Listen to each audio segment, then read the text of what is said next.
ಯತ್ಪಿತುಃ ಪ್ರಯತ್ಪಿತುಃ ಪರಮಾಂ ನೀಯತೆ ಪರ್ಯಾಪೃಕ್ಷುಧೋ ವಿರುಧೋ ದಂಸುರೋಹತಿ ಉಭಾ ಯತ್ ಅಸ್ಯ ಜನುಷಂ ಯತ್ ಇನ್ವತ ಆದಿತ್ಯವಿಷ್ಠಃ ಅಭವತ್ ಘೃಣಾ ಶುಚಿಃ.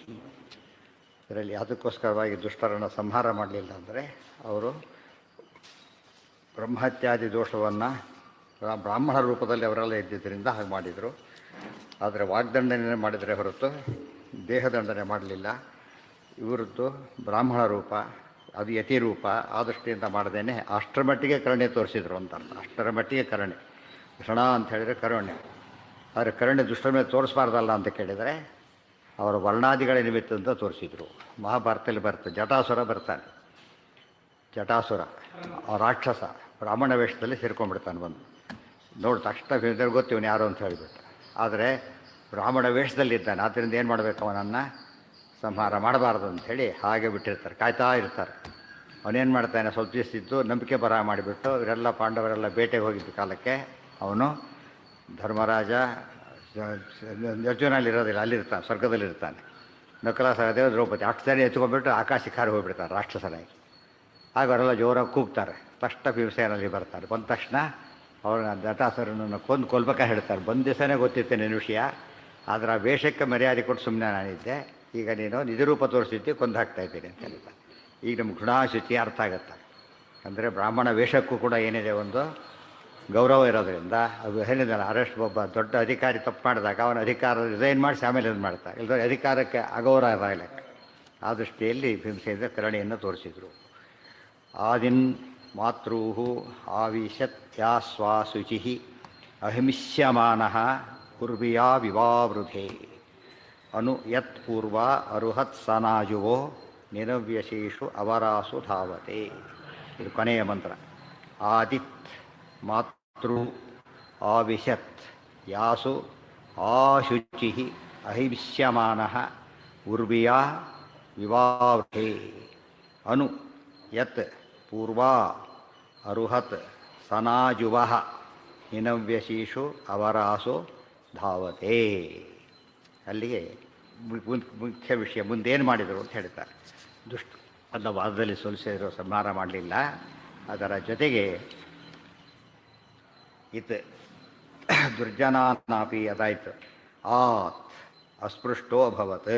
ಅದಾದ ಮೇಲೆ ಆತ್ ಮುಂದಿಂದದು ನೋಡಿ. ಆತ್ ಆದಿತ್ ಮಾತೃ ಆವಿಶತ್ ಅಂತಿದೆ. ಅದಕ್ಕೆ ಆತ್ ಅಕಾರ ಶಬ್ದವಾಚ್ಯಾತ್ ವಿಷ್ಣೋರಾಜ್ಞೆಯ ಇತ್. ಆತ್ ಇತ್ ಎರಡು ಬಂತು. ಆತ್ ಇತ್ ಆದಿತ್ ಅಂತಾಯ್ತು. ಆತ್ ಇತ್ ಆದಿತ್. ಅ ಅನ್ನೋದು ರಾಮ. ಆ ರಾಮಾತ್ ಆತ್ ಬಂತು. ಪಂಚಮಿಗೆ ಏನು ಬಂದಿದೆ ಅಲ್ಲಿ? ಆತ್ ಅಂದರೆ ಅದು ಪ್ರತ್ಯಯ. ಅದು ಆ ಪಂಚಮಿ ವಿಭಕ್ತಿಯಲ್ಲಿ ಆತ್ ಅಂತ ರೂಪ ತಗೊಂಡು. ಅದಕ್ಕೆ ಅರ್ಥ ಏನು? ಅಕಾರ ಶಬ್ದ ವಾಚ್ಯ. ಅಕಾರ ಶಬ್ದ ಅಕ್ಷರಾಣಾಂ ಅಕಾರೋಸ್ಮಿ ಭಗವದ್ಗೀತೆ. ಅಕ್ಷರ ಶಬ್ದ ವಾಚ್ಯನಾದಂಥ ಭಗವಂತನಾದ ವಿಷ್ಣುವಿನ ಆಜ್ಞೆಯ. ಇದು ಅಷ್ಟೇ, ಆಜ್ಞಾಮನ್ಯೈರಧಾರ್ಯಾಂ ಇತ್ಯಾದಿಗಳು. ಇತ್ ಇತ್ ಅಂದರೆ ಇತ್ತಂ. ಬಡಿ ಇತ್ಥ ಬಂದ ಇತ್ಥ, ಅದು ಇದು ಇತ್ ಅಷ್ಟೇ ವ್ಯತ್ಯಾಸ. ಇತ್ತಂ ಅವತಾರತ್ರಯೇಪಿ, ಮೂರು ಅವತಾರಗಳಲ್ಲೂ ಕೂಡ ಅವತಾರತ್ರಯೇಪಿ ಮಾತೃಹು ಅಂಜನಾ ಕುಂತಿ ವಿಪ್ರಪತ್ನಿ ರೂಪಾ. ಅಂಜನಾ ಕುಂತಿ ವಿಪ್ರಪತ್ನಿ ರೂಪರಾದ ತಾಯಿಯಂದಿರ ಒಳಗೆ ತಾಯಿ ಅಲ್ಲೇನೋ ಇವರು ಸದಾ ಅವತಾರ ಮಾಡಿಸಿದ್ದು ಯಾರು ಅಂತ ಕೇಳಿದರೆ ಲಕ್ಷ್ಮೀನಾರಾಯಣರು ಶ್ರೀಭೂದುರ್ಗಾ ರೂಪದಿಂದಲೇ ಮಹಾಲಕ್ಷ್ಮೀ ದೇವರಿಗೆ ಜನ್ಮ ಕೊಟ್ಟರು ಅಂಥೇಳಿ ಬದ ಹೇಳಿದರು. ಈಗ ಇಲ್ಯಾರಿದ್ದಾರೆ ಭೂಲೋಕದಲ್ಲಿ ಅಂದರೆ ಅಂಜನಾ ಕುಂತಿ ಮತ್ತು ವಿಪ್ರವತಿ. ಹೆಸರು ಹೇಳಲಿಲ್ಲ. ಅದು ಮದುವೆದಲ್ಲಿ ಹೆಸರು ಹೇಳಿಲ್ಲ. ಆದರೆ ವೇದವತಿ ಅಂಥೇಳಿ ಪುರಾಣಗಳಲ್ಲಿ ಬರುತ್ತೆ. ಅದ್ರಾಗ ಅದು ಆ ರೀತಿ ವೇದವಿದ್ಯಾಂ ಅಂತ ಅಲ್ಲಿ ಪದ ಉಪಯೋಗಿಸಿದ್ದಾರೆ. ವೇದವಿದ್ಯೆ ಅಂತ ಅವಳನ್ನು ಮದುವೆ ಆದರೂ ಆಕೆಯನ್ನು ಅಂತ ಹೇಳಿದ್ರಿಂದ ವೇದವತಿ ಅಂತ ಇರಬಹುದು ಅಂತ ಊಹೆ. ಬಟ್ ಪುರಾಣದಲ್ಲಿ ಬಂದಿದೆ ಆ ರೀತಿ. ಅದಾದ ಮೇಲೆ ತ್ರೇತಾಯುಗಂ ದ್ವಾಪರಯುಗಂ ಕಲಿಯುಗಂಚ ಮರ್ಯಾದೀಕೃತ್ಯ. ಅಂಜನಾ ತ್ರೇತಾಯುಗ, ಕುಂತಿ ದ್ವಾಪರಯುಗ, ವಿಪ್ರಪತ್ನಿ ಕಲಿಯುಗ. ಅದರಲ್ಲಿ ಮರ್ಯಾದೀಕೃತ್ಯ ಅವಿಶತ್ ಅವರೊಳಗೆ ಪ್ರವೇಶವನ್ನು ಮಾಡಿದರು. ಈ ರೀತಿಯಲ್ಲ. ಯಾವ ರೀತಿ? ತಂದೆಯಿಂದ ಆದ ಕ್ರಮದಲ್ಲಲ್ಲ, ತಾವೇ ಪ್ರವೇಶ ಮಾಡಿದರು. ಅದು ಯಾವ ದ್ವಿಜೇಂದ್ರ ವನಿತಾ ಸುಷುವೇತ್ರ ತಾವತ್ ಅಂಶೇನ ವಾಯುರವತೀರ್ಯ ಸರೂಪ್ಯ ಪೀಠೆ ವಿಷ್ಣುಂ ಪ್ರಣಮ್ಯ ಭವನಂ ಪ್ರೇಯೌ ತದೀಯಂ ಅಂತ ಮಧ್ವತೆ ಹೇಳಿದೆ. ಪ್ರವೇಶವನ್ನು ಮಾಡಿದರು. ಯಾ ಇಲ್ಲ, ಅವತಾರ ಇಲ್ಲ. 3 ಯುಗದಲ್ಲಿ ಮಾತ್ರ. ಅವತಾರಕ್ಕೆ ಕಾರಣ ಇರಲಿಲ್ಲ ಆಗ. ಯಾಕೆ? ಭಗವತ್ ಕಾರ್ಯಕ್ಕೆ ವಿರೋಧ ಪ್ರಸಂಗ ಬಂದಿರಲಿಲ್ಲ, ಆದ್ದರಿಂದ ಅವತಾರ ಮಾಡಲಿಲ್ಲ.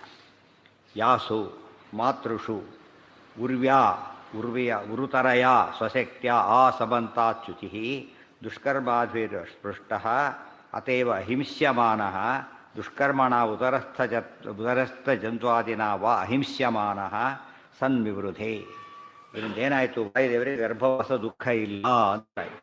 ಗರ್ಭದಲ್ಲಿ ಕೂತೇ ಇಲ್ಲ ಅವರು. ಆ ಮಗು ಹುಟ್ಟಿದ ಕಾಲಕ್ಕೆ ಒಳಗೆ ಪ್ರವೇಶ ಮಾಡಿದ್ದರಿಂದ ಅವರಿಗೇನಿಲ್ಲ. ಉರ್ವಿಯಾ ಸ್ವಶಕ್ತ್ಯ. ಉರ್ವಿ ಅಂದರೆ ಶ್ರೇಷ್ಠವಾದಂತಹ ಸ್ತ್ರೀಲಿಂಗ. ಅದಕ್ಕೆ ಶಕ್ತಿ ಎಂಬ ಸ್ತ್ರೀಲಿಂಗವಾದ್ದರಿಂದ ಸ್ವಶಕ್ತ್ಯ. ಉರು ಅಂದರೆ ಶ್ರೇಷ್ಠ. ಉರುಗಾಯ, ದೇವರಿಗೆ ಉರುಗಾಯ ಅಂತ ಉರುಧ ಗೀಯತೆ ಇತಿ ಉರುಗಾಯ ಅಂತ ದೇವರ ಹೆಸರಿದೆ. ಉರು ಬಹಳವಾಗಿ ಶ್ರೇಷ್ಠವಾದಂತಹ ಸ್ವಶಕ್ತಿಯ, ತಮ್ಮದೇ ಶಕ್ತಿಯಿಂದ ಸ್ವರೂಪ ಯೋಗ್ಯತೆ ಆಗಿದೆ, ದೇವರ ಅನುಗ್ರಹ ಇದೆ. ಎಲ್ಲೆಲ್ಲಿ ದೇವರ ಅನುಗ್ರಹ ಅಂತ ಹೇಳ್ತೀವೋ ಅಲ್ಲಿ ಏನಿರಬೇಕು? ಸ್ವರೂಪ ಯೋಗ್ಯತೆ ಇರಬೇಕು. ಇಲ್ಲದವರು ಅನುಗ್ರಹ ಮಾಡೋದಿಲ್ಲ. ಮಾಡಿದರೆ ಪಕ್ಷಪಾತ ಮಾಡಿದಾಗ ಆಗುತ್ತೆ. ಯೋಗ್ಯತೆ ಇದ್ದಲ್ಲಿ, ಮೆರಿಟ್ ಇದ್ದಲ್ಲಿ ಕೊಟ್ಟರೆ ಅದು ಯಾರೂ ಆಕ್ಷೇಪಣೆ ಮಾಡೋದಿಲ್ಲ. ಮೆರಿಟ್ ಇಲ್ಲದವನಿಗೆ ಕೊಟ್ಟರೆ ಮೋಸ ಅಂತ ಕರೀತಾರೆ. ಅವಾಗ ಇನ್ನೂ ಕೆಲವು ಪ್ರಶ್ನೆ ಮಾಡ್ತಾರೆ, ಮೆರಿಟ್ ಇದ್ದರೆ ಕೊಡೋದು ಇವನ್ನೇನು ಮಹಾ ಅಂತ ಇನ್ನೊಂದು ವಾದ ಇದೆ. ಮೆರಿಟ್ ಇದ್ದರೆ ಕೊಡೋದು ಏನು ಮಹಾ ದೊಡ್ಡ ವಿಚಾರ, ಯಾವಾಗ ಕೊಡಬೇಕು?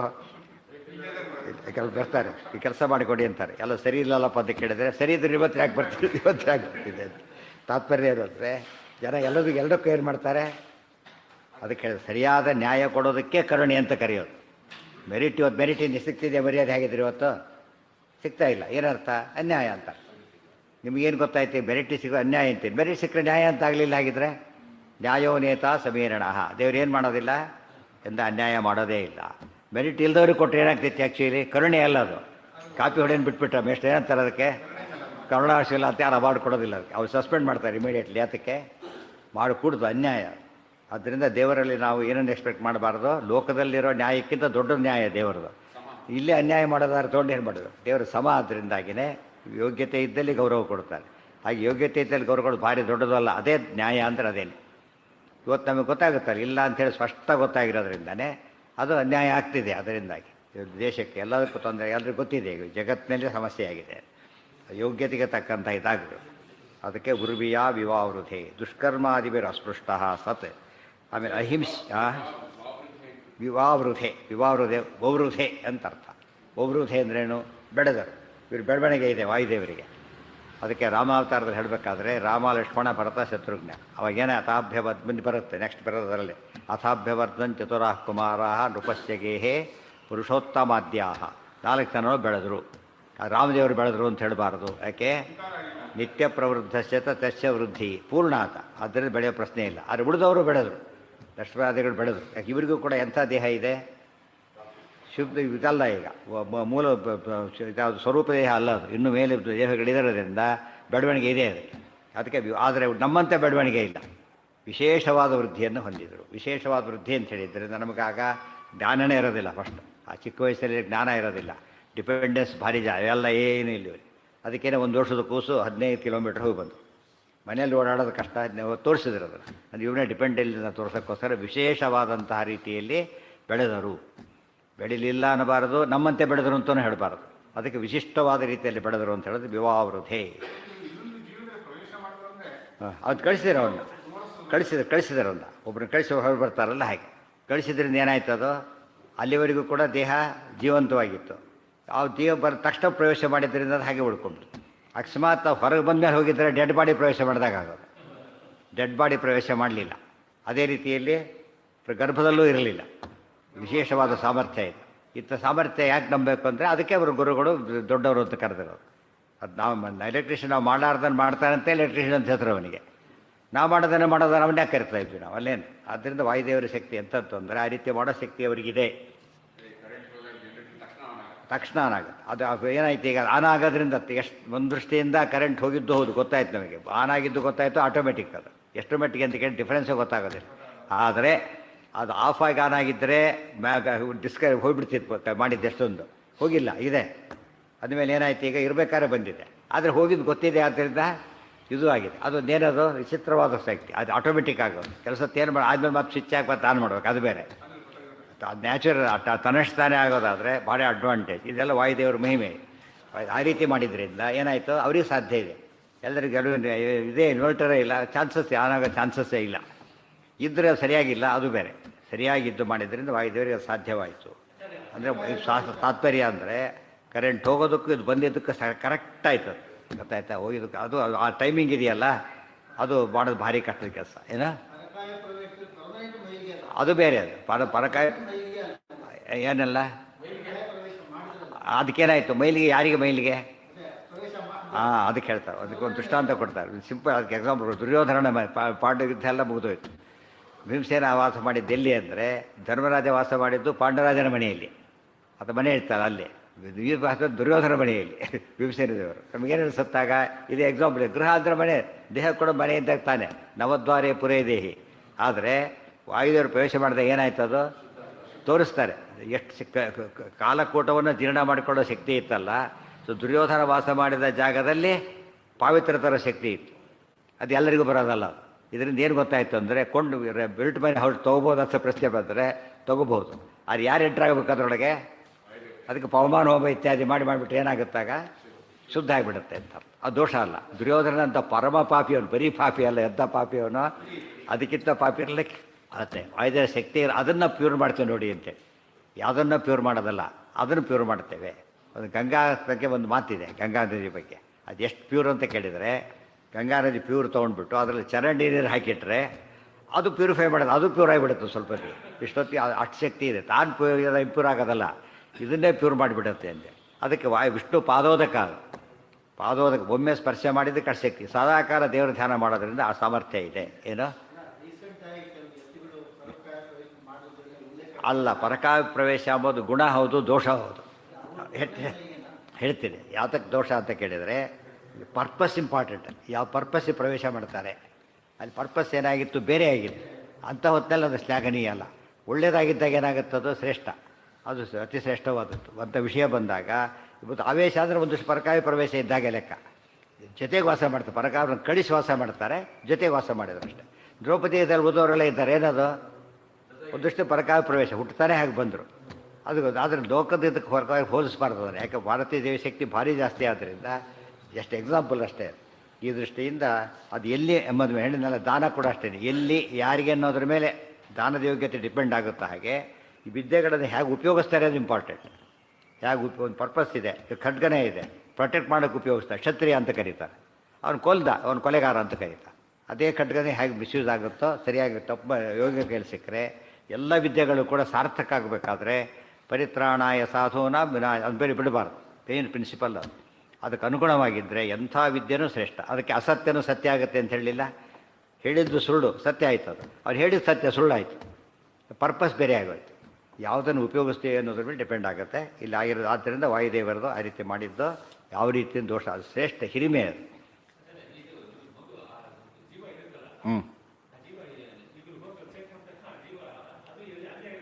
ಹೋಯ್ತದು, ಕಳಿಸ್ಬಿಟ್ರಲ್ಲ. ನಿಷ್ಕಾಸ್ಯ ಅಂತ ಹೇಳ್ಬಿಟ್ಟಿದ್ದಾರೆ. ಸಂಪೂರ್ಣ ರಕ್ಷಣಚರಣಂ ನವರಾಜಮಾನ ದ್ವಾರಾಂತರಂ ಪರಮಸುಂದರ ಮಂದಿರಂ ತತ್ ರಾಜೇವ ಸತ್ವರವರಂ ಭುವನಾಧಿರಾಜ ನಿಷ್ಕಾಸಯನ್ ಪರಮಸೌ ಭಗವಾನ್ ವಿವೇಶ. ಕಳಿಸ್ಬಿಟ್ರಲ್ಲಿ ಇಲ್ಲದಂತೆ ಮಾಡಿದ್ರು. ಇನ್ನೂ ಅನೇಕ ಪ್ರಶ್ನೆ ಉತ್ತರ ಕೊಟ್ಟಿದ್ದಾರೆ. ಹಾಗಿದ್ದರೆ ಮೊದಲು ತ್ರಿಂಶಲ್ ಲಕ್ಷಣಗಳ ದೇಹಕ್ಕಿತ್ತ, ಆ ದೇಹಕ್ಕೆ ವಾಯುದೇವರ ದೇವರು ಅವತಾರಕ್ಕೂ ಏನಿದೆ, ತ್ರಿಂಶ ಲಕ್ಷಣೋಪೇಯ ತತ್ವ ಇದೆ. ಹಾಗಿದ್ದರೆ ಇಲ್ಲಿ ದೇಹ ಪ್ರವೇಶ ಮಾಡಿದರು. ಇತ್ತು ಅಂದರೆ ಯಾವುದೋ ಜೀವಿಗೆ ಅದಿತ್ತು ಅಂತಾಯಿತು, ವಾಯುದೇವರಿಗೆ ಅಂತ ಆಗಲಿಲ್ಲ. ಇರಲಿಲ್ಲ ಅಂದರೆ ಮತ್ತೆ ಇವ್ರು ಪ್ರವೇಶ ಮಾಡಿದ್ದೇನಾಯ್ತು? ಈಗ ಅಂಥದ್ದೇಲ್ಲಿ ಪ್ರವೇಶ ಮಾಡಿಬಿಟ್ರೆ ಲಕ್ಷಣ ಇಲ್ಲ ಅಂತ ಆಯ್ತಲ್ಲ ಅಂತ ಪ್ರಶ್ನೆ ಬಂತು. ಅದು ಉತ್ತರ ಕೊಡು. ಸಂಪರ್ಕಾದೇವ ಕಬ್ಬಿಣ ಮುಟ್ಟರೆ ಕಬ್ಬಿಣ ಏನಾಗುತ್ತೆ? ಚಿನ್ನ ಆಗುತ್ತೆ. ದೃಷ್ಟಾಂತ ಕಬ್ಬಿಣ ಚಿನ್ನ ಆಗುತ್ತೆ ದೃಷ್ಟಾಂತವಿದ್ದಾಗ ತ್ರಿಂಶ ಲಕ್ಷಣ ಇಲ್ಲದೇ ಇದ್ದ ಶರೀರ ಏನಾಯ್ತದು ಬಂತು. ಅದಕ್ಕೆ ಆವಾಹನೆ ಮಾಡೋದು ಮೂರ್ತಿಯಲ್ಲಿ ಯಾರು ಬೇಕಾದ್ರೂ ಮೂರ್ತಿ ಮಾಡ್ಬೋದು. ಆ ಮಂತ್ರ ಹೇಳಿದಾಗ ಏನಾಗಿರ್ತದೋ ಆವಾಹನೆ ಮಾಡಿದಾಗ ದೇವತೆ ಬರ್ತಾರೆ. ಇದು ಆವಾಹನೆ ಮಾಡೋ ಕ್ರಮ ಇದ್ದಾಗ ಲೆಕ್ಕ ಇದೆ. ಆದ್ದರಿಂದ ಅದು ದೋಷ ಇಲ್ಲ. ಆವಾಗ ಅದೆಲ್ಲ ಲಕ್ಷಣ ತಕ್ಕಂತೆ ಮಾಡಿರ್ತಾರೆ. ಕೆಲಸಕ್ಕೆ ಎಷ್ಟು ಸಾಮಾನ್ಯವಾದ ಒಂದು ವಸ್ತು ಪೂಜೆ ಮಾಡ್ತಾ ಚೇಂಜ್ ಆಗಿಬಿಡುತ್ತದೆ. ಇವತ್ತು ಸರಿಯಾಗಿ ಪೂಜೆ ಮಾಡಿದರೆ ಏನಾಗುತ್ತೆ ಗೊತ್ತೇನದು? ಸಾಮಾನ್ಯ ಮೊದಲು ಕಾಣೋದು ಏನು ಅದ್ಭುತವಾಗಿ ಕಾಣಿಸುತ್ತೆ. ಯಾಕೆಂದರೆ ಸನ್ನಿಧಾನ ಬಂದಿದ್ರಿಂದ. ಸನ್ನಿಧಾನಕ್ಕೆ ಅಷ್ಟು ಬರೀ ಸೇರು ಅಷ್ಟೇ. ಆ ಕೂತಾಗ ಎಷ್ಟು ವರ್ಚಸ್ ಇರುತ್ತೆ ಅದಕ್ಕೆ. ಯಾರು ಚರ್ಮಕ್ಕೆ ನಮಸ್ಕಾರ ಮಾಡೋದಿಲ್ಲ, ಅದು ಯಾರು ಕೂಡ್ತಾರೆ ಅಂದರೆ ಗೌರವ, ಕೂತು ಹೋದ್ಮೇಲೆ ಅದು ಮತ್ತೆ ನಮಸ್ಕಾರ ಮಾಡ್ತಾರೆ, ಸನ್ನಿಧಾನ ದೋಷ ಅಲ್ಲ. ಇದೆಲ್ಲ ಯೋಗ ಶಕ್ತಿ, ಇದೆಲ್ಲ ಕೂಡ ಯೋಗ ಶಕ್ತಿ ಮಾಡಿದ್ದು. ಅವರು ಎಷ್ಟು ಯೋಗಿಗಳು ದೊಡ್ಡ ಯೋಗಿಗಳು ತೋರಿಸ್ತಾರೆ ಅದಕ್ಕೆ. ಅತೇ ಅಹಿಂಸ್ಯಮಾನ. ಅದರಿಂದ ಏನಾಯ್ತು ಈಗ, ಅವ್ರಿಗೆ ಗರ್ಭವಾಸ ದುಃಖ ಅವರಿಗಿಲ್ಲ. ಗರ್ಭವಾಸ ದುಃಖ ಬರೋದು ಯಾವಾಗ? ಗರ್ಭವಾಸ ದುಃಖ ಗರ್ಭವಾಸ ಮಾಡಿದರೆ ಅವ್ರು ಇದ್ದಿದ್ದೇ ಮಗು ಹುಟ್ಟಕಾಲ ಪ್ರವೇಶ ಮಾಡಿದರೆ ಗರ್ಭವಾಸ ಮಾಡೇ ಇಲ್ಲ. ಅದರಿಂದಾಗಿಯೇ ಗರ್ಭವಾಸ ದುಃಖ ಅಲ್ಲ, ಅಹಿಂಸ್ಯಮಾನ, ಹಿಂಸೆಗೆ ಒಳಗಾಗ. ಹಾಂ ಹಾಂ ಹಾಂ ಸದ್ಗತಿ ಆಯ್ತು. ಯಾಕಂದ್ರೆ ಇವ್ರಿಗೋಸ್ಕರ ಸೀಟ್ ಹಿಡ್ಕೊಂಡು ಕೂತಿದ್ದಾತ, ರಿಸರ್ವೇಷನ್ ಸೀಟ್ ಕೂತಿರ್ತಾರಲ್ಲ, ಬಂತಷ್ಟೇ ಇದ್ರು. ಅಲ್ಲೂ ಕೆಲಸ ತಯಾರಾಗುತ್ತೆ. ಇವತ್ತು ಇನ್ನೊಬ್ಬರವರೇ ಕಾಯ್ತಾ ಕೂತಿರ್ತಾರಲ್ಲ ಕೂಟಕ್ಕೋಸ್ಕರ. ಅದಕ್ಕೆ ಅವ್ರು ಏನು ಮಾಡ್ತಾರೆ ಅಂದರೆ, ಕೂಡೋವರಿಗೆ ಹೇಳೋದಿಲ್ಲ ಅವರು, ಗೊತ್ತಾಯ್ತಿಲ್ಲ. ಅವ್ರು ಬಂದು ನಿಂತಾಗ ಕೊಡ್ತಾರೆ. ಬಸ್ಗಳಲ್ಲಿ ಕೆಲವೆಲ್ಲ ರಿಸರ್ವೇಷನ್ ಸೀಟಿನ ಸಮಸ್ಯೆ ಬರೋದಿಲ್ಲ, ಸುಮ್ಮನೆ ಬಂದು ಸೀಟ್ ಹಿಡಿದಿರ್ತಾರೆ, ಹೋಗ್ಬಿಟ್ಟು ಸುಮ್ಮನೆ ತವರಾಕಿ ಹಿಡಿದಿರ್ತಾರೆ. ಅವಾಗ ಭಾಳ ಕಷ್ಟ. ಹೇಳಿದ್ರೆ ತಕ್ಕ ತಗೊಳ್ಳೋಕೆ ಹೋಗ್ತಾರೆ ಅವರು. ಇವನಿಗೆ ಏನು ಮಾಡೋಂಗಿಲ್ಲ ಅವರು. ಅದಕ್ಕೆ ಭಾರಿ ಬುದ್ಧಿವಂತಿಕೆಯಿಂದ ಮಾಡ್ತಾರೆ. ಇದೆಲ್ಲ ಇಷ್ಟು ಮನುಷ್ಯರಿಗೆ ಮಾಡ್ಬೇಕಾದ್ರೆ ಅವ್ರ ಶಕ್ತಿ ಎಷ್ಟಿತ್ತು, ಏನು ಸಮಸ್ಯೆ ಬರಲೇ ಇಲ್ಲ. ಮತ್ತೇನು ಸಮಸ್ಯೆ? ಅಷ್ಟೇ ಸಮಸ್ಯೆ. ಏನು 5 ವರ್ಷಗಳು ಮಾತಾಡ್ತೀವಿ ಅಂದಮೇಲೆ ಸಮಸ್ಯೆ. ಒಬ್ಬ ವ್ಯಕ್ತಿಗೆ ಇಡೀ ಜಗತ್ತಲ್ಲಿ ಬಳಸಿ ಎಲ್ಲಿದೆ? ಈ ಒಂದು ದೀಪಕ್ಕಿದೆಯಾ? ಸೂರ್ಯನಿಗಿದೆ. ದೇವರು ತೋರಿಸ್ತಾನೆ. ಮನುಷ್ಯನ ಶಕ್ತಿ ಇಷ್ಟೇ. ಮನುಷ್ಯ ಎಷ್ಟೇ ಪಲ್ಟಿ ಹೊಡೆದು ಕೂಡ ಏನು ಮಾಡೋಕ್ಕೆ ಬರೋದಿಲ್ಲ. ಒಂದು ದೀಪದಿಂದ ಜಗತ್ತಿ ಬೆಳಕು ಕೊಡಬಾರ್ದು. ದೇವರು ನಾನು ಹೇಗೆ ಕೊಟ್ಟಿದ್ದು ನೋಡಿ ತೋರಿಸ್ತಾನೆ. ಮತ್ತೆ ಹೇಗೆ ಪರ್ಫೆಕ್ಟ್. ಮತ್ತೆ ಸ್ವಲ್ಪ ಹತ್ತಿರ ಇಟ್ಟರೆ ಬರ್ನಾಗಿ ಹೋಗ್ತಿತ್ತು ಜಗತ್ತು. ಇದೇ ತಡ್ಕೊಳಕ್ಕಾಗಲ್ಲ. 45 50 ಸತ್ತು ಹೋಗ್ತಾರೆ. ಸ್ವಲ್ಪ ಹತ್ತಿರ ಇದ್ದರೆ, ಸ್ವಲ್ಪ ದೂರ ಇದ್ದರೆ ಚಳಿಗಾಲದಲ್ಲಿ ಬಿದ್ದಾಗಿ ಹೋಗ್ಬಿಡ್ತಾ ಇದ್ರು. ಹೇಗೆ ದೇವ್ರು ಮ್ಯಾನೇಜ್ ಮಾಡ್ತಾರೆ ಅಂದರೆ ಇಮ್ಯಾಜಿನ್ ಮಾಡೋಕ್ಕೆ ಸಾಧ್ಯ ಇಲ್ಲ. ಆ ಪರ್ಫೆಕ್ಷನು, ಆ ಟೈಮಿಂಗು ಏನು ಮಾಡಿದ್ರೂ ವ್ಯತ್ಯಾಸ ಆಗಲ್ಲ. ಆ ಕಾಲ ಇರಲೇಬೇಕು. ಅದು ಮನುಷ್ಯ ಮಾಡೋದು ಏನು ಮಾಡಿ ಆ ರೀತಿ ಮಾಡೋಕ್ಕೆ ಬರೋದಿಲ್ಲ. ಅಲ್ಲೇ ನಮಗೆ ವ್ಯತ್ಯಾಸ ತೋರಿಸ್ತಾರೆ. ಒಂದರಿಂದ ಸಾಧ್ಯ ಇದೆ ಇಲ್ಲ. ಒಬ್ಬೇ ಸೂರ್ಯ ಜಗತ್ತನ್ನು ಹೇಗೆ ಬೆಳಗ್ತಾರೆ, ಒಬ್ಬನೇ ದೇವರು ಇಡೀ ವಿಶ್ವವನ್ನು ಕಂಟ್ರೋಲ್ ಮಾಡ್ತಾನೆ. ನಾನು ಯಾರೊಳಗೆ ಪ್ರವೇಶ ಮಾಡಿದ್ದೇನೆ, ಯಥಾದಿತ್ಯಗತಂ ತೇಜ, ನನ್ನ ತೇಜಸ್ ಎಷ್ಟಿರಬೇಕು ಅಂತ ತೋರಿಸ್ತಾನೆ ದೇವರು. ಎಷ್ಟು ತೇಜಸ್ ಇರಬೇಕು. ಅದೇ ಬಹುಚಿತ್ರ ಜಗತ್ ಬಹುಧಾಕರಣಾತ್ ಪರಶಕ್ತಿರನಂತ ಗುಣಃ ಪರಮಃ. ಜಗತ್ತನ್ನು ನೋಡೋಕೆ ಕಣ್ಣು ಯಾತಕ್ಕೆ ಕೊಟ್ಟಿದ್ದಾನೆ ಅಂದರೆ ದೇವರು ಮಹಿಮೆ ನೋಡೋದಕ್ಕೆ. ಎಷ್ಟು ಅದ್ಭುತ ಸೃಷ್ಟಿ ಅಂತ ನೋಡೋದಕ್ಕೆ ಕೊಟ್ಟಿರೋದು. ನಾವೇನು ಮಾಡ್ತೀವಿ ಅದನ್ನು? ಆ ಸೃಷ್ಟಿ ಎರಡೂ ನೋಡಿಬಿಟ್ಟು ಮನುಷ್ಯ ಹಾಳಾಗಿಬಿಡ್ತಾನೆ. ಬಹುಚಿತ್ರ ಜಗತ್ ಬಹುಧಾಕರಣ. ಕಣ್ಣಿಲ್ದವನಿಗೆ ಚಾನ್ಸ್ ಇಲ್ಲ. ಕಣ್ಣಿರೋದ್ರಿಂದ ದೇವರ ಸೃಷ್ಟಿಯ ವೈಭವ ನೋಡೋಕ್ಕೆ ಬರುತ್ತೆ. ಹಾಗೆ ಆರ್ಟಿಸ್ಟ್ ಇಲ್ಲೇ ಇದ್ರೆ ನಿಮಗೆ ಆರ್ಟ್ ನೋಡ್ತಾನೆ, ಹಬ್ಬ ಆರ್ಟಿಸ್ಟ್ ಇಸ್ ಗ್ರೇಟ್ ಅಂದ್ಬಿಡ್ತಾನೆ. ಯಾವನು ಈ ಆರ್ಟಿಗೆ ಆರ್ಟಿಸ್ಟೇ ಇಲ್ಲ ಅಂತ ಹೇಳೋದಿಲ್ಲ. ದೇವರೇ ಇಲ್ಲದ್ರೆ ಆರ್ಟಿಸ್ಟ್ ಇಲ್ಲದೆ ಆರ್ಟ್ ಬರುತ್ತೆ. ಎಲ್ಲರೂ ಇಲ್ಲೇ ಇದೆ. ಏನು ವ್ಯವಸ್ಥೆ ಏನು? ಇಷ್ಟೆಲ್ಲ ವ್ಯವಸ್ಥೆ ಹಾಳು ಮಾಡಿದರೂ ಕೂಡ ಏನೇನು ವ್ಯವಸ್ಥೆ ಉಳ್ಕೊಂಡಿದೆ. ಇವತ್ತು ಮನುಷ್ಯ ಹಾಳು ಮಾಡೋಷ್ಟು ಮಾಡ್ತಾ ಇದ್ದಾನೆ. ಆದರೆ ಇಷ್ಟಾದರೆ ಏನಿದೆ ಅದರಲ್ಲಿ? ಸ್ಟಿಲ್ ಒಂದು ವ್ಯವಸ್ಥೆ ಇದೆ. ಆ ವ್ಯವಸ್ಥೆ ಯಾರು ಮಾಡಿರೋದು? ದೇವರದ್ದು. ಈ ಅರ್ಥದಲ್ಲಿ ವಾಯುದೇವರು ಪ್ರವೇಶ ಮಾಡಿದ್ದು ಕೂಡ ಗರ್ಭವಾಸ ಇಲ್ಲದೇ ಮಾಡಿದ್ದರಿಂದ ಇನ್ನೊಂದು ವಿಷಯ ಗೊತ್ತಾಯಿತು. ವಾಯುದೇವರಿಗೆ ಗರ್ಭವಾಸ ದುಃಖ ಇಲ್ಲದ ಮೇಲೆ ಜೀವೋತ್ತಮನಿಗೆ ಸರ್ವೋತ್ತಮನಿಗೆ ಇರುತ್ತಾ? ಇರೋದೇ ಇಲ್ಲ. ಅಲ್ಲಿ ಅವರು ಇದೇ ಇಲ್ಲ. ಪ್ರಾಕೃತ ದೇಹನೇ ಅವರಿಗಿಲ್ಲ. ಇವರಿಗೇನೆ ಏನಿಲ್ಲ, ಮಾಡದಂತೆ ಬರದೆ ನೋಡ್ಕೊಂಡ್ರು ಅವರು. ಇದ್ದವರಿಗೆ ಕೈಲಿ ಸುಟ್ಕೊಳ್ಳೋದೆ ಎತ್ತಿ ಹಾಕ್ಲಕ್ಕೆ ಬಂತು ಇವರಿಗೆ. ಸುಡೋ ದೇಹನೇ ಎಲ್ಲ ಬೇರೆ ವಿಚಾರ. ಸುಡಬಹುದು, ಆದರೆ ಈ ಬೇಗ ಎತ್ತಾಗ್ರೆ ಏನೂ ಆಗಲೇ ಇಲ್ಲ. ಇನ್ನೊಬ್ಬರು ಸಣ್ಣದ ಕೈಲ ಸುಟ್ಕೊಂಡ್ಬಿಟ್ರು. ಇವತ್ತು ವಾಯುದೇವರ ಶಕ್ತಿ ಆಗಿರಬೇಕಾದ್ರೆ ಸರ್ವೋತ್ತಮನ ಶಕ್ತಿ ಆಗಿರಬೇಕು. ಕೆಲವರು ಏನು ಮಾಡ್ತಾರೆ, ಇದಕ್ಕೆ ಗರ್ಭದಲ್ಲಿ ಹಿಂಸೆ ಜಂತುಗಳಿಂದ ನೋಡಿ, ಉದರಸ್ಥ ಜಂತ್ವಾದಿನ, ಹೊಟ್ಟೆಯಲ್ಲಿರತಕ್ಕಂಥ ಜಂತು ಮೊದಲಾದವುಗಳಿಂದ ಹಿಂಸಿಸಲ್ಪಡದೆ ಬೆಳೆದರು ಅಂತ ಅರ್ಥ. ಬೇರೆಯವರು ನಮ್ಮವರು ಮಾಡಿಬಿಟ್ಟು ಕೆಲವರೇ ಮಾಡಿದರು. ಅದು ಗರ್ಭವಾಸ ಇತ್ತು ಅವರಿಗೆ, ಒಳಗೆ ಕೂತಿದ್ರು, ಆದರೂ ಹಿಂಸೆ ಆಗಲಿಲ್ಲ ಅಂತ ಅರ್ಥ ಮಾಡ್ತಾರೆ. ಬಟ್ ಆ ಅರ್ಥ ಕೂಡೋದಿಲ್ಲ. ಯಾತಕ್ಕೆ ಅಂದರೆ ಇದು ಹೇಳ್ತಿರೋದು ಅಹಿಂಸ್ಯಮಾನ ಶಬ್ದಕ್ಕೆ ಏನು ಮಾಡಿದರು? ಇದ್ದರೂ ಅವ್ರು ಹಿಂಸೆ ಆಗಲಿಲ್ಲ ಅಲ್ಲ, ಇದ್ರೆ ತಾನೇ ಹಿಂಸೆ ಆಗೋದು. ಆ ಅರ್ಥದಲ್ಲಿ ಮಾಡಿದ್ರು. ಗೊತ್ತಾಯ್ತಾ? ಆಗ ಯಾಕೆ ಬಿರೋದು ಹಾಗೆ, ಮದುವೆ ಇರೋದೇ ಹಾಗೆ. ಆದ್ದರಿಂದ ಅಲ್ಲೂ ಹಿಂಸೆನೂ ಅಷ್ಟೇ, ಮದುವೆದಲ್ಲೇ ಬರ್ತದಲ್ಲ. ಹೇಳಬೇಕಾದ್ರೆ ತಸ್ಯೈವ ವಾಯೋರ್ ಅವತಾರಮೇನಂ ಸಂತೋ ದ್ವಿತೀಯಂ ಪ್ರವದಂತಿ ಭೀಮಂ ಸ್ಪೃಷ್ಟೈವ ಎಂ ಪ್ರೀತಿಮತಾನಿಲೇನ ನರೇಂದ್ರಕಾಂತ ಸುಷವೇತ್ರ ಕುಂತ್. ಕೇವಲ ಸ್ಪರ್ಶ ಮಾತ್ರ ಅವತಾರ ಮಾಡಿದ್ದು. ಹಾಗೆ ಗರ್ಭದಲ್ಲಿ ವಾಸ ಮಾಡೇ ಇಲ್ಲ. ಹನುಮಂತನದ್ದು ವಾಸ ಮಾಡೇ ಇಲ್ಲ. ಅದರಿಂದಾಗಿಯೇ ಅದು ವಾಸ ಮಾಡಿಲ್ಲ ಸ್ಪಷ್ಟ ಪ್ರಮಾಣ ಇರಬೇಕಾದ್ರೆ ಇದ್ದರೂ ನೋವಾಗಲಿಲ್ಲ ಅಂತ ಅರ್ಥ ಬರೋದಿಲ್ಲ. ಆಗ ಇದ್ರೆ ತಾನೇ ನೋವಾಗೋದು ಅಂತ ಅರ್ಥ ಮಾಡಬೇಕು. ಇದ್ದರು ಅಂತ ಅಲ್ಲಿದ್ದರು ಅಂತ ಅರ್ಥ ಮಾಡೋಕ್ಕೆ ಸಾಧ್ಯ ಇಲ್ಲ. ಅತಏವ ಅಹಿಂಸ್ಯಮಾನ ದುಷ್ಕರ್ಮಣ. ಗರ್ಭವಾಸ ದುಃಖ ಯಾರಿಗೆ? Simple logic. ಇನ್ನೊಂದು ಲಾಜಿಕ್, ಯಾರಿಗೆ ಗರ್ಭವಾಸ ಮಾಡೋ ದುಃಖ ಇದೆ ಅಂತ ಪಾಪ ಮಾಡಿರ್ತಾರೆ, ಗರ್ಭವಾಸ ಮಾಡಬೇಕು ಅವರು. ಆ ಪಾಪನೇ. ಜೈಲಿಗೆ ಹೋದರೂ ದುಃಖ ಆಗಲಿಲ್ಲ, ಮತ್ತು ಜೈಲಿಗೆ ಹೋಗಲಿಲ್ಲ. ಅದ್ಯಾವುದದು ನೋಡಿ, ಸಾರಸ್ಯ ಜೈಲಿಗೆ ಹೋದ ಅವನು VIP ದುಃಖ ಗೊತ್ತಲ್ಲ.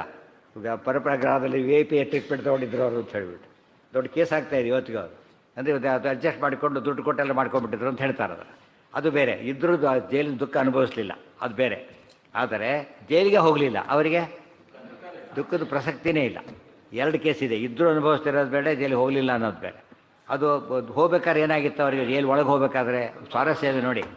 ಗರ್ಭವಾಸ ಮಾಡ್ತಕ್ಕಂಥ ವಾಸ ಮಾಡಿದರು ಅಂದರೆ ಗರ್ಭವಾಸ ಒಳ್ಳೆಯದೇ ಕೆಟ್ಟದ್ದು? ಕೆಟ್ಟದ್ದು. ಒಂದಕ್ಕೊಂದು ಏನೋ ಕರ್ಮ ಇರಬೇಕು, ಅದಕ್ಕೆ ಏನೋ ಒಂದು ಪಾಪಕರ್ಮ ಇರಬೇಕು. ವಾಯುದೇವರಿಗೆ ಏನಿಲ್ಲ. ಇವತ್ತು ನಾವು ಏನು ಮಾಡ್ತೀವಿ, ಧರ್ಮರಾಜ ಮೊದಲಾದವರು ಇದ್ದಾರೆ. ಈ ಜನ್ಮದಲ್ಲಿ ಕಂಡ ಪಾಪ ಇಲ್ಲ ಅಂತ ತಿಳ್ಕೊಂಬೋಣ. ದುಃಖ ಅನುಭವಿಸಿದ್ರೆ ಯಾತಕ್ಕೆ? ಪ್ರಾರಬ್ಧ ಕರ್ಮ ಒಂದಿತ್ತು, ಅನುಭವಿಸಿದ್ರೆ. ವಾಯುದೇವರಿಗೆ ಏನಿಲ್ಲ, ಪ್ರಾರಬ್ಧ ಬರೋದು ಯಾವಾಗ? ದುಷ್ಕರ್ಮ ಇದ್ದರೆ ಅದು ಅಪರೋಕ್ಷ ಜ್ಞಾನ ಪ್ರಾರಬ್ಧ ಕನ್ವರ್ಟ್ ಆಗುತ್ತದೆ. ಇವ್ರಿಗೆ ಏನು ದುಷ್ಕರ್ಮನೇ ಮಾಡಿಲ್ಲ ಅಂದಮೇಲೆ ಬರೋ ಚಾನ್ಸ್ ಇಲ್ಲಿದೆ. ಈಗ ಅರ್ಥ ಆಯ್ತು? ದುಷ್ಕರ್ಮ ಮಾಡಿಲ್ಲ ಅಂದಮೇಲೆ ಬರೋ ಚಾನ್ಸೇ ಇಲ್ಲ. ಇದು ವಾಯುದೇವ್ರ ಬಗ್ಗೆ ವೈಶಿಷ್ಟ್ಯ. ಗರ್ಭವಾಸ ಒಪ್ಕೊಂಡ್ಬಿಟ್ರೆ ಏನಾಗುತ್ತೆ ನಮಗಾಗ, ಅಲ್ಲಿರೋಷ್ಟಾದ್ರೂ ಅವರು ಪಾಪ ಮಾಡಿದ್ರೆ ಏನೋ ಒಂದು ಪ್ರಾರಬ್ಧ ಇತ್ತು ಅಂತ ಒಪ್ಕೋಬೇಕಾಗ್ತಿತ್ತು. ಅದಿಲ್ಲೇ ಇಲ್ಲ ಅವರಿಗೆ. ಅನಾದಿ ಕರ್ಮಣ ಅನಾದಿ ಕಾಲತಃ ಸರ್ವದೋಷ ಹೀನಾಹ. ಅದರ ಆಚಾರ್ಯ ಮುಂದೆ ಬರೀತಾರೆ, ಅನಾದಿ ಕಾಲದ ಒಂದು ತಪ್ಪನ್ನು ಮಾಡಿಲ್ಲ ಅಂತ ಹೇಳಿದಾಗ ಚಾನ್ಸೇ ಇಲ್ಲ ಬರಲಿಕ್ಕೆ ಅವರಿಗೆ. ಸೊ ಗರ್ಭವಾಸ ಅವರಿಗಿಲ್ಲ. ಹಾಂ ಹಾಂ ಹಾಂ ಹೌದು. ಇಲ್ಲಿ ಪುಣ್ಯ ಮಾಡಿ ಇಲ್ಲಿ ಯಾಕೆ ಬರ್ತೀರಿ? ಜೈಲಲ್ಲಿದ್ದರೆ ಮಾತಾಡ್ತಾರೆ, ನೀನೇನು ಮಾಡಿದ್ದೀವಿ ಕೇಳಿ.